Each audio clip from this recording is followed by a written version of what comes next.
In this video, I'm talking about how we increased the amount of views for one of our clients by 5 times year over year on YouTube and ended up getting them to 1.5 million views over the period of 1 year in 2024. My name is Jason Lee Segal, owner of JLS Video Agency here in Los Angeles. I have a team of 8 full-time employees that work with me, both editors and YouTube strategists and creative directors, and also videographers, boots on the ground here in Los Angeles that show up and record the podcasts for me. In this video, I'm going to be talking about Heal Thyself, Dr. G, one of my clients, and how we actually 5x'd the amount of views that they got on YouTube simply by improving their titles, their thumbnails, and getting better guests on their podcast. I'm going to talk about the strategies that we use to do that, and then also what came out of that, what opportunities came to our company, and what opportunities came to them by increasing the amount of views on their YouTube channel. So in 2023, their YouTube numbers were suffering. They were below average. They were making basically no money on YouTube, and their views were suffering. When we came in at around March of 2024, their views were okay. And as you can see on this graph here, they kind of spiked as soon as we took over. Again, I attribute half of that to better titles, better thumbnails, better SEO keywords, but also better guests. We were able to get better guests on their show. And when you put a certain kind of guest on the show that has done well in other YouTube videos, it improves the discoverability of those episodes.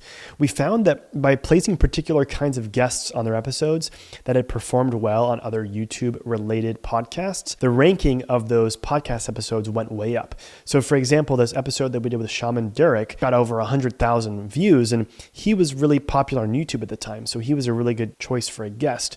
Whereas there might be another guest that was maybe very popular on Instagram, but Instagram is a short form platform, whereas YouTube is long form. So you want to optimize for the channel that you're working on. Our goal was to grow the long form channel, so we optimized for that, and we picked guests that would perform better on the long form channel.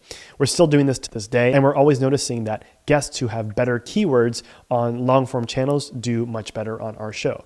It's just common sense, right? The other thing that we started doing that improved the YouTube numbers is increasing the amount of shorts that we were posting. Here you can see the screen recording real quick of how the shorts increased in a crazy dramatic way. We started posting 2 shorts every single day. And some of those shorts were created by AI using Opus clips. And then some of the shorts were created by hand, by myself, my client, and my editor, by picking out what we thought were the best clips from the video and hand cutting them and adding visual title hooks. These visual titles did really, really good numbers on their Instagram, but they also helped the YouTube growth a lot. We added a ton of subscribers from the short form content, and that just helped grow the channel. When it comes to YouTube shorts and shorts in general, picking out great titles and captions, descriptions for those shorts is also super important. And if you check out ours, they're very kind of clickbaity, that you kind of draw your eye to them. And so that was another aspect that we implemented. Instead of just doing a description of the shorts, we put in a really eye-catchy title and description that would grab people's attention and funnel them to the short form. And of course, the idea with short form content is to get them to click on the long form. So we would link to the long form content on the short form videos, but not all of them, because we also noticed that sometimes if you add that link there, it does decrease the amount of views that you get on that short form content.